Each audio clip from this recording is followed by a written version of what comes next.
In the name of Allah who is the most merciful and beneficent, welcome to my YouTube channel.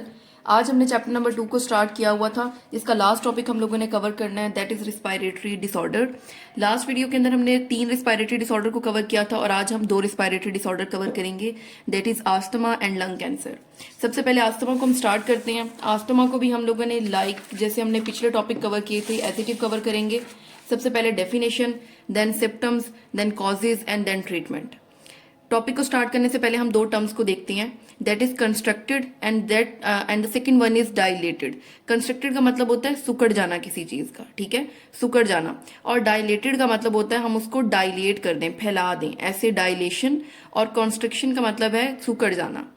तो asthma में क्या होता है कि जो हमारे ब्रोंकाई और जो हमारे ब्रोंक्यूल्स होते हैं उनकी क्या हो जाती है, स्वेलिंग हो जाती है। स्वेलिंग की वजह से जो उसका इंटरनल डायामीटर होता है ना वो डिक्रीज हो जाता है, वो कॉन्स्ट्रिक्टेड हो जाता है। बिल्कुल सिंपल डेफिनेशन है, हमारे ब्रोंकाई और ब्रोंक्यूल्स की इन्फ्लामेशन होती है और इन्फ्लामेशन की वजह से कॉन्स्ट्रिक्शन हो जाती है और उसका जो डायामीटर है वो डिक्रीज हो जाता है। अब इसमें सिम्टम्स क्या आते हैं, ऑब्वियसली डायामीटर डिक्रीज हो गया है तो क्या होगा, शॉर्टनेस ऑफ ब्रीथिंग होगी, सांस लेने में तंगी होगी। और जब आप एक्सेल करोगे तो आपकी जो साउंड होगी ना वो बिल्कुल विस्लिंग साउंड होगी, मतलब विसल जैसी आवाज आएगी जिसे हम कहेंगे wheezing. Patient is on wheezing. उसके बाद है साथ में कफिंग भी होगी और उसके साथ साथ चेस्ट टाइटनेस होगी। ये 4 सिम्टम्स है। First of all shortness of breath, second wheezing, third coughing and fourth one is chest tightness. तो इस कंडीशन में कौन से ऐसे फैक्टर्स होते हैं जो ट्रिगर करते हैं जिसकी वजह से आस्थमा जो होता है वो डिवेलप होता है। क्या हो सकता है कि हमारे एलर्जन हो सकते हैं, डस्ट मिट्स हो सकते हैं, मतलब डस्ट पार्टिकल्स हो सकते हैं, पोलन हो सकता है, मोल्ड हो सकता है और पेट डेंडर हो सकता है, ठीक है। एयर पोल्यूटेंट्स वगैरह हो सकते हैं, smoke, chemical fumes and strong fragrances हो सकती हैं, वेदर चेंजेस हो सकती हैं। मोस्टली आपने ना अस्थमा के पेशेंट को देखा भी होगा कि जब मौसम चेंज होता है इतनी ज़्यादा उनको स्नीजिंग स्टार्ट हो जाती है। मौसम सर्दियों से गर्मियाँ आई हैं या गर्मियों से सर्दियाँ आई हैं तो उनको एक ट्रिगर हो जाते हैं वो पेशेंट्स और बहुत ज़्यादा उसको ना आस्थमा हो जाता है, मतलब उसकी चेस्ट टाइटनेस हो जाती है। और उसके बाद है कोल्ड एयर की वजह से भी हो सकती है और जेनेटिक फैक्टर तो हो ही सकता है कि अगर फैमिली के अंदर ये डिजीज है तो मोस्ट प्रोबेबली चांसेस हैं कि आगे नेक्स्ट जनरेशन में भी ट्रांसमिट हो सकती है। तो हम ऐसे पेशेंट, अब पेशेंट के जो ब्रोंकाई और ब्रोंक्यूल्स हैं वो कॉन्स्ट्रिक्टेड हैं तो हम उसको ऐसी मेडिसिन रिकमेंड करेंगे जो उसके ब्रोंकाई और ब्रोंक्यूल्स को डायलेट कर दे, जिससे उसके जो आस्थमा अटैक होंगे वो भी सप्रेस हो जाएंगे। तो सबसे पहले हमने इसकी डेफिनेशन देखी। डेफिनेशन में सिंपली एक ही बात थी कि जो ब्रोंकाई और ब्रोंक्यूल्स थे उनकी इन्फ्लामेशन हो गई थी और जिसकी वजह से कॉन्स्ट्रिक्टेड हो गए थे वो। और इस केस के अंदर जब कोई भी चीज कंस्ट्रिक्टेड है, आपके ब्रोंकाई और ब्रोंक्यूल्स कंस्ट्रिक्टेड हैं तो सांस लेने में तंगी होगी और जब आप एक्सेल करोगे तो विजिंग साउंड आएगी, साथ में कफिंग होगी और आपकी चेस्ट टाइटनेस होगी, ठीक है। समटाइम क्या होता है कि जब आप बहुत ज्यादा छींकते हो ना तो आपकी ये जो चेस्ट होती है उसमें भी आपको पेन होना शुरू हो जाता है। तो क्या होता है कि ये ना चेस्ट टाइटनेस हो जाती है, ठीक है। उसके बाद कॉजेज क्या हो सकते हैं, वही बात है कि आपके जो एयर है उसके अंदर बहुत ज्यादा डस्ट पार्टिकल्स हो सकते हैं, या समटाइम आपने अक्सर देखा होगा ना कि घर में बिल्लियां रखी हुई होती हैं तो उसकी जो डेड स्किन होती है और जो उसके बाल वगैरह उतरते हैं ना तो वो भी एलर्जी काज करते हैं। उसके बाद पोल्यूटेंट्स वगैरह, पेट डेंडर उसे ही कहते हैं, मतलब कि जो डेड स्किन उतर रही होती है स्किन से, डेड स्किन वगैरह होती है या फिर हेयर वगैरह होते हैं, ये जाके डायरेक्ट एलर्जी काज करते हैं। एयर पोल्यूटेंट्स हो सकते हैं, स्मोक, केमिकल फ्यूम्स हो सकते हैं, स्ट्रॉन्ग फ्रेगनेंसेज। समटाइम्स एलर्जी कुछ लोगों को इतनी स्वेयर होती है कि वो सोप भी यूज नहीं कर सकते फ्रेगनेंस वाली, वो सिंपल सोप यूज करते हैं, अदरवाइज उनके नोज जो है वो बहुत ज्यादा सेंसिटिव हो जाता है और उनको कफिंग स्टार्ट हो जाती है। फिर उसके बाद है जेनेटिक फैक्टर हो सकते हैं। अब मेडिसिन में हम लोगों ने उनको ब्रोंकोडाइलेटर्स देने हैं जो उसके ब्रोंक्यूल्स को डायलेट कर देंगे। इस चैप्टर का जो लास्ट डिसऑर्डर है वो लंग कैंसर है। ये एग्जाम पॉइंट ऑफ व्यू से भी बहुत ज़्यादा इंपॉर्टेंट है बट थोड़ा सा एक्सटेंसिव है। स्टार्ट करते हैं डेफिनेशन के साथ। Cancer means uncontrolled increase in the number of cells in any part of the body. Normally क्या होता है कि जो हमारी बॉडी के सेल्स होते हैं वो ग्रो भी करते हैं, डिवाइड भी करते हैं और अपने एक टाइम पीरियड के बाद उनकी डेथ भी हो जाती है, मतलब वो डाई हो जाते हैं। तो नॉर्मली क्या होता है कि हमारी बॉडी जो है ना वो सिग्नल भेजती है जिसके रिजल्ट के अंदर सेल्स जो होते हैं वो डिवाइड करते हैं, सेल डिवाइड करते हैं। फिर उसके बाद जब सेल की डिवीजन कंप्लीट हो जाती है, मतलब हमारी बॉडी की जितनी रिक्वायरमेंट होती है वो कंप्लीट हो जाती है, तो उसके बाद बॉडी स्टॉप सिग्नल भेजती है, स्टॉप सिग्नल भेजती है जिसके रिजल्ट में हमारी जो डिवीजन होती है वो स्टॉप हो जाती है, रुक जाती है। लेकिन कैंसर में क्या होता है कि जब हमारी बॉडी स्टॉप सिग्नल भेजती है तो उसके रिजल्ट में सेल की जो डिवीजन होती है वो स्टॉप नहीं होती, वो कॉन्टिन्यूसली डिवाइड होते रहते हैं, उन पे हमारा कोई भी कंट्रोल नहीं होता। Uncontrolled increase in the number of cell, uncontrolled division होती है जिसके रिजल्ट में अनकंट्रोल्ड इंक्रीज हो जाते हैं हमारी बॉडी के जो सेल्स होते हैं। इसी कंडीशन को हम कहते हैं कैंसर। नॉर्मली तो आपकी बॉडी में when the message of non functional cells, non functional cells वो सेल्स होते हैं जिनका हमारी बॉडी के अंदर कोई भी इंपॉर्टेंट रोल नहीं होता, वो नॉन फंक्शनल होते हैं, उनका कोई फंक्शन नहीं होता। जब ये नॉन फंक्शनल सेल इकट्ठी होते हैं तो एक गुच्छा बना देते हैं, एक लंप बना देते हैं, उसी लंप को हम लोग लंग कैंसर बोलते हैं। क्योंकि वो हमारे लंग्स में लंप बनता है तो इसे हम लोग लंग कैंसर कहते हैं। अब वो हमारी बॉडी में किसी भी ऑर्गन के अंदर बन सकता है, किसी भी ऑर्गन के अंदर अनकंट्रोल्ड डिवीजन हो सकती है सेल्स की, जहां पर भी ये लंप बनेगा उसे उसी चीज का कैंसर बोलेंगे। तो यहाँ पर हम लंग्स की बात करें तो लंग्स में जब लंप बनेगा तो उसे हम लंग कैंसर कहेंगे। और ये मोस्ट कॉमन कैंसर होता है ऑल ओवर द वर्ल्ड के अंदर। अब कुछ ऐसे कॉजेज होते हैं, कुछ कॉजेज होते हैं जिनकी वजह से लंग कैंसर जो है वो ट्रिगर होता है, तो हम उस कॉजेज को देखेंगे। कॉजेज को स्टार्ट करने से पहले देखते हैं कि लंग कैंसर इस दुनिया में कितनी इसका इंसिडेंस रेट है, कितने लोगों को ये नुकसान पहुंचा चुका है। Lung cancer is the most frequently diagnosed cancer globally, accounting for about 12.4% of all new cancer cases. मतलब कि जितने भी कैंसर केसेस हो रहे हैं उनमें से जो 12.4 केसेस हैं, मतलब 12.4% जो केसेस हैं वो लंग कैंसर के हैं। मतलब कि अगर 100 पेशेंट हैं तो उसमें से 12 पेशेंट जो है वो लंग कैंसर के हैं। और ये जो है ये फौरन से पहले डायग्नोस्ड हो जाता है। उसके बाद in the world it causes more than 1.5 million death annually, और हर साल 15 लाख लोग, मतलब 1.5 मिलियन 15 लाख लोग हर साल लंग कैंसर की वजह से डाई हो रहे हैं। और हर रोजाना 4000 लोग, ठीक है, 4000 अगर रोजाना के हिसाब से हम रेशियो देखें तो 4000 लोगों की डेथ हो रही है, और अगर हम एनुअली देखें तो 1.5 मिलियन डेथ एनुअली हो रही है। अब पाकिस्तान में इसका रेट देखते हैं। In Pakistan lung cancer accounts for about 5.1% of all new cancer cases annually. Annually Pakistan में कितने केसेस हो रहे हैं? 5.1%। There are about 22,000 new lung cancer cases each year.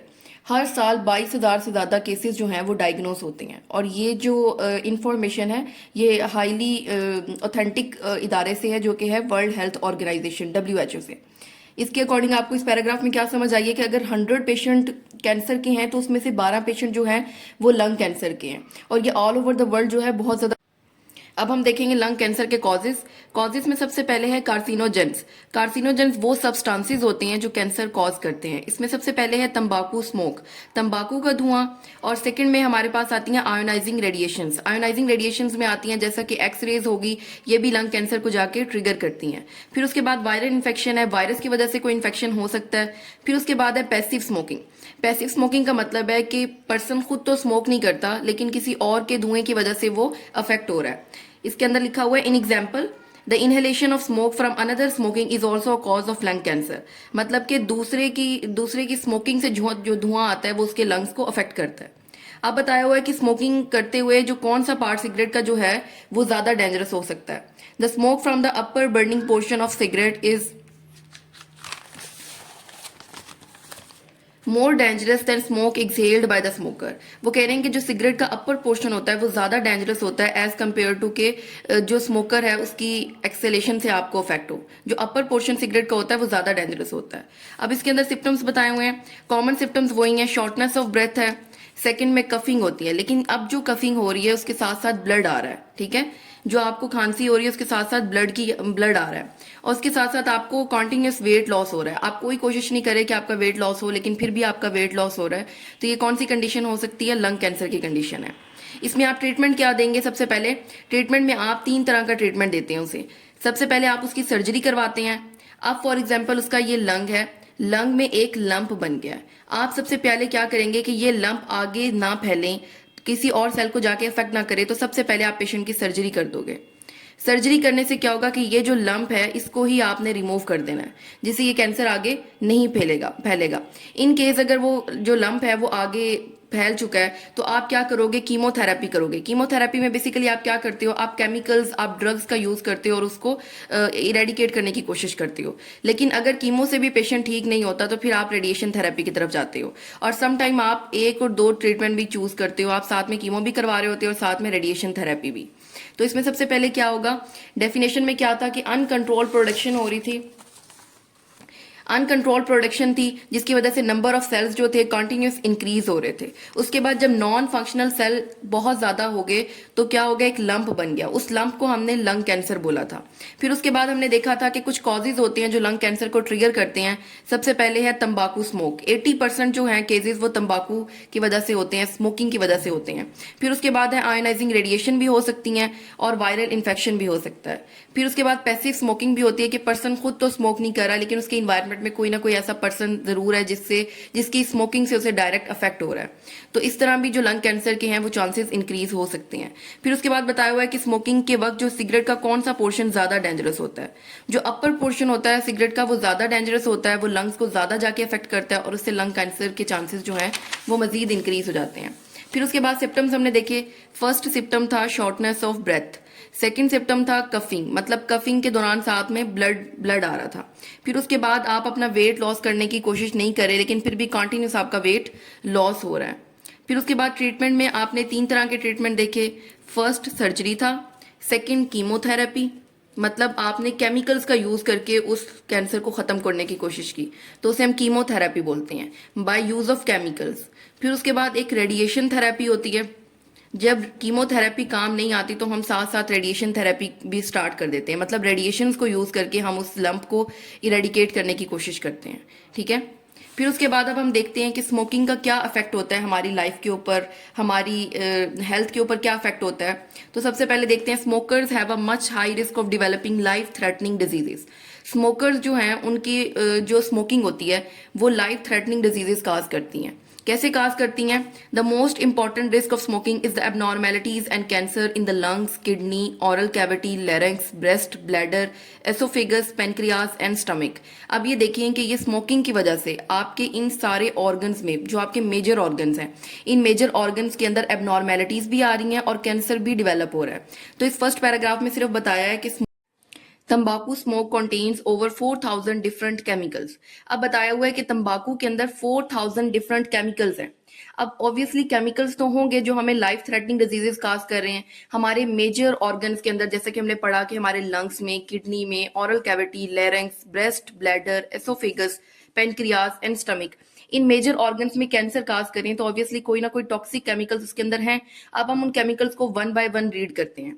ठीक है, out of these they are more than 69 known. अब इन 4000 chemicals के अंदर हमें जिन केमिकल्स के बारे में पता है वो सिर्फ 69 है। इन 69 को हम क्या कहते हैं? कार्सिनोजेंस कहते हैं। कार्सिनोजेंस कौन से सब्सटेंसेस होते हैं? वो सब्सटेंसेस जो कैंसर काज करते हैं, जो कैंसर को ट्रिगर करते हैं। ठीक है, अब फॉर एग्जाम्पल तार एंड बेंजीन। अब जिनके बारे में, जिन कार्सिनोजेंस के बारे में हमें पता है, अब उनके बारे में हम वन बाय वन रीड करते हैं और हम देखते हैं कि ये हमारी बॉडी के अंदर क्या क्या अफेक्ट काज करती हैं। सबसे पहले निकोटीन।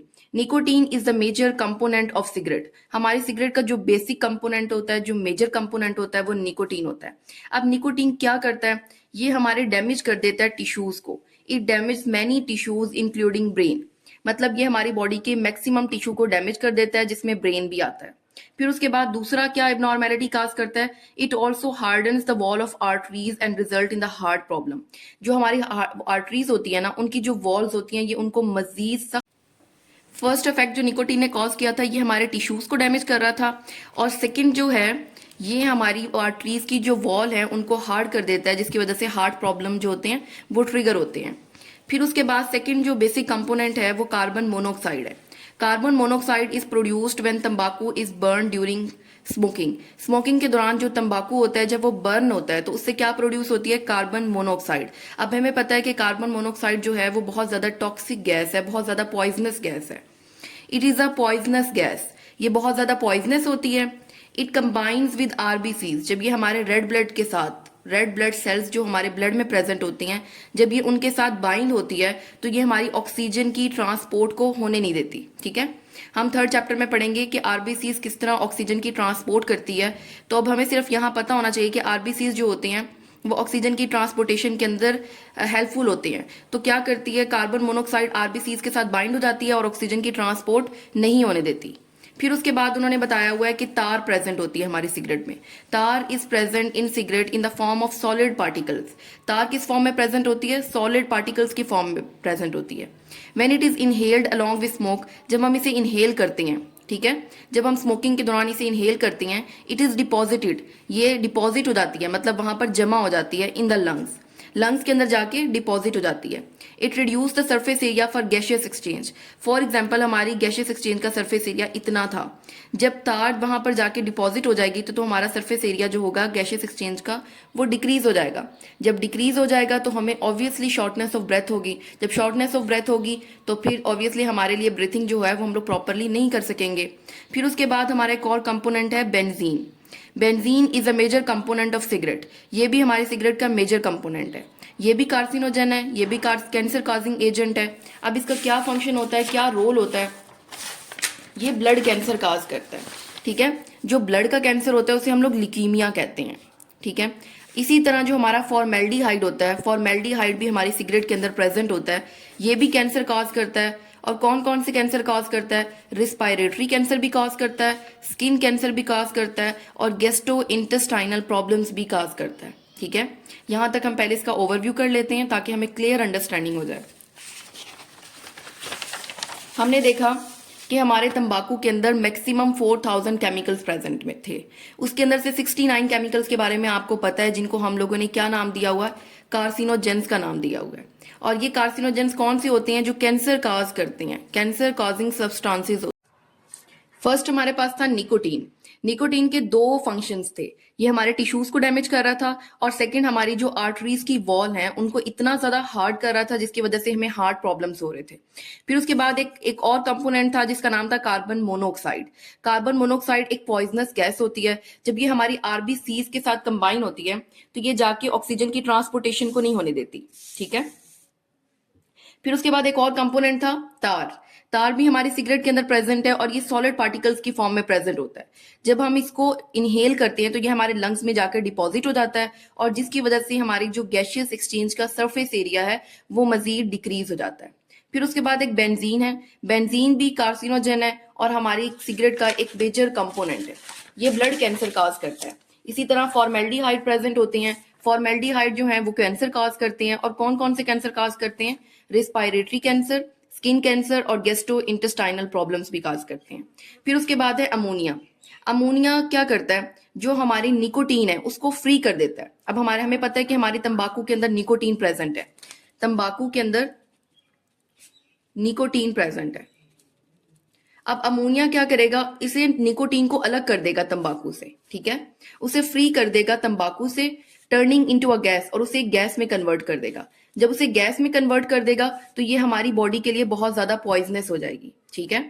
फिर उसके बाद है there are many other irritants in cigarette. Cigarettes के अंदर और भी बहुत ज्यादा इरिटेंट्स होते हैं। ये इरिटेंट क्या करते हैं? हमारे एयरवे को डैमेज कर देते हैं। एयर पैसेजवे जो हमारा है, जो हमारा रिस्पायरेटरी ट्रैक है, उसको डैमेज कर देते हैं, and cause many respiratory diseases, और हमें बहुत ज्यादा रिस्पायरेटरी डिजीजेस कॉज करते हैं। इसके अंदर कैंसर भी आता है, ठीक है। यहां तक हमने क्या रीड किया? हमने one by one her component को देखा कि निकोटीन क्या कर रही थी हमारी बॉडी के अंदर।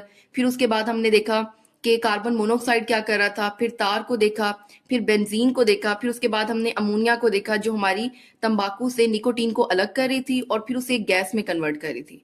फिर गैस जो थी वो हमारी बॉडी के लिए बहुत ज्यादा पॉइजनस हो गई थी। फिर हमने देखा कि हमारी सिगरेट में कुछ और इरिटेंट्स थे, और ये इरिटेंट्स भी हमारी एयर पैसेजवे को डैमेज कर रहे थे, ठीक है, और हमारे रिस्पायरेटरी डिजीजेस काज कर रहे थे जिसके अंदर कैंसर भी आता है। अब कुछ और इफेक्ट्स हैं स्मोकिंग के। अब हम स्मोकिंग के अदर इफेक्ट्स को देखेंगे। Smoking also increase blood cholesterol level and blood pressure. Smoking जो है फर्स्ट ऑफ ऑल हमारे ब्लड प्रेशर को भी इंक्रीज करती है और ब्लड कोलेस्ट्रॉल लेवल को भी इंक्रीज करती है, ठीक है। और थर्ड वन क्या है? ये इट वीक्स ब्लड वेसल्स, ये हमारी ब्लड वेसल्स की वॉल को वीक कर देती है, ठीक है।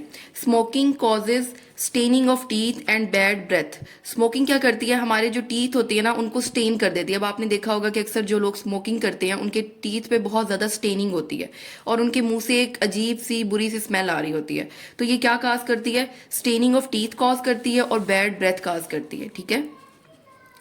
Staining of teeth and bad breath cause करती है। Is it clear? फिर उसके बाद है tooth loss is 2 to 3 times higher in smoker than in the non smokers. Obviously जो पर्सन स्मोकिंग कर रहे हैं पहले तो उसके टीथ जो होंगे वो बहुत ज़्यादा वीक होंगे, स्टेन हो जाएगी उनके टीथ पर, ठीक है। फिर उसके बाद क्या होता है कि उनके टीथ जो हैं वो निकलना शुरू हो जाएंगे, टीथ लॉस हो जाएगा। तो टीथ लॉस जो होता है वो स्मोकिंग पर्सन के अंदर उसका रिस्क जो होता है वो 2 से 3 times ज़्यादा होता है as compare to non smokers के। फिर क्या करते हैं, स्मोकिंग जो होती है वो इंक्रीज कर देती है risk of tuberculosis by 2 to 4 times and of pneumonia by 4 times, ठीक है। ट्यूबरक्लोसिस क्या होती है, टीबी को कहते हैं। ये टीबी के रिस्क को 2 से 4 गुना बढ़ा देती है और निमोनिया के रिस्क को 4 गुना बढ़ा देती है, ठीक है।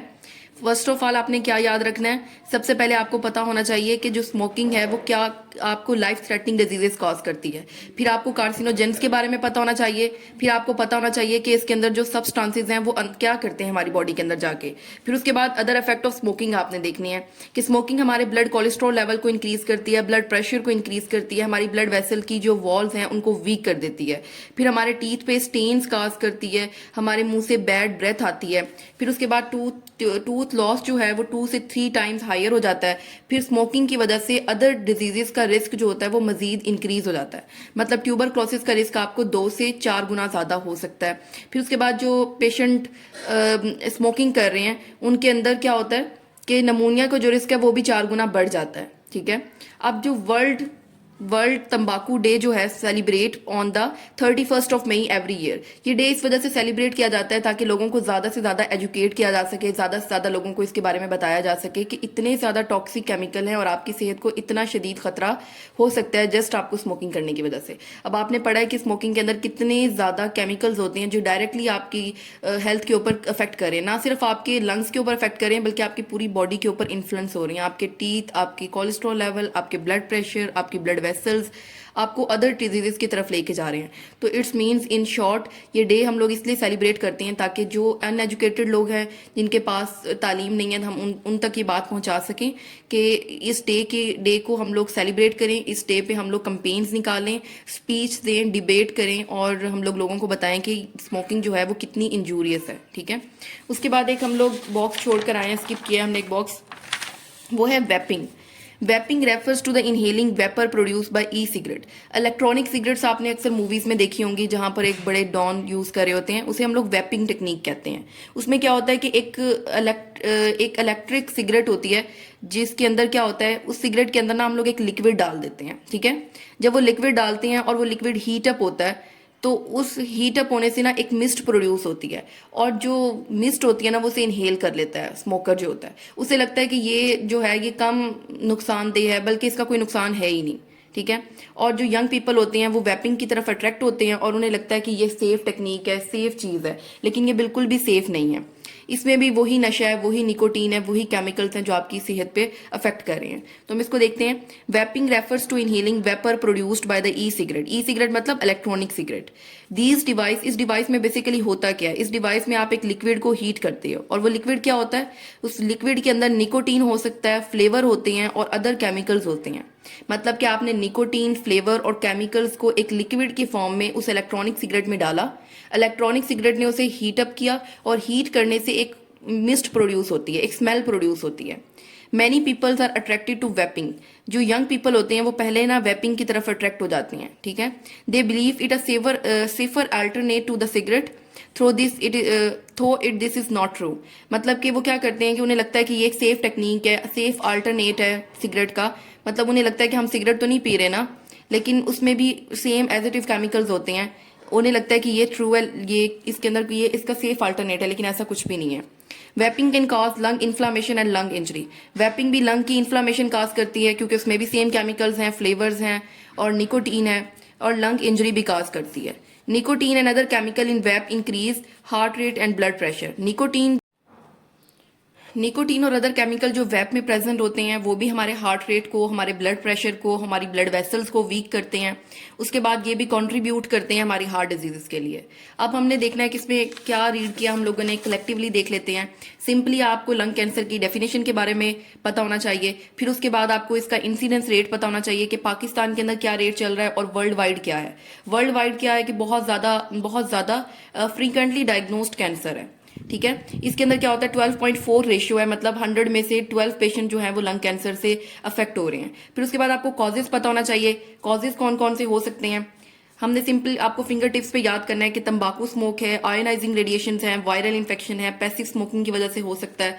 फिर उसके बाद आपको सिम्टम्स हैं, 4 गिने चुने सिम्टम्स हैं। शॉर्टनेस ऑफ ब्रेथ है, कफिंग है, और उसके बाद वेट लॉस है। फिर ट्रीटमेंट में 3 तरह का आप उसे ट्रीटमेंट दे सकते हैं। फर्स्ट ऑफ ऑल, पेशेंट आपके पास आया है, आपने उसकी सर्जरी करनी है, उसको लंप रिमूव कर देना है। लेकिन अगर पेशेंट स्टेज 2 या स्टेज 3 पे पहुंच गया और उसका जो कैंसर है वो आगे फैल चुका है, तो आपके पास सर्जरी का चांस नहीं है, सर्जरी खत्म हो चुका है चांस। फिर आपने उसको कीमो स्टार्ट कर देना है, उसको केमिकल्स, उसको थेरेपी देनी है। अगर पेशेंट केमिकल से और ड्रग से भी ठीक नहीं हो रहा, तो आपने साथ में रेडिएशन थेरेपी यूज करनी है। और समटाइम आप केमिकल और रेडिएशन थेरेपी दोनों साथ में भी ट्रीटमेंट यूज करते हैं। फिर इफेक्ट ऑफ स्मोकिंग में क्या होगा कि स्मोकर्स, आपको खुद से पता होना चाहिए कि अगर आपके कोई इन्वायरमेंट में पर्सन स्मोकिंग कर रहा है तो आप उसको एजुकेट कर सकते हो कि भाई इसके कितने ज्यादा नुकसानात हैं।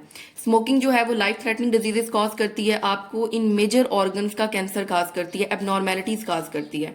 फिर उसके बारे में बाद में बताया हुआ है कि स्मोकिंग के अंदर 4000 डिफरेंट केमिकल्स होते हैं, निकोटीन और कार्बन मोनोऑक्साइड, लेकिन जिसमें से 69 के बारे में हमें पता है, जैसा कि तार और बेंजीन। फिर निकोटीन क्या होता है, निकोटीन भी मेजर कंपोनेंट है, ये हमारे टिश्यूज को डैमेज करता है, हमारी आर्टरीज को हार्ड कर देता है। फिर कार्बन मोनोऑक्साइड हमारी आरबीसीज के साथ बाइंड होकर ऑक्सीजन की ट्रांसपोर्टेशन को इनहिबिट कर देता है।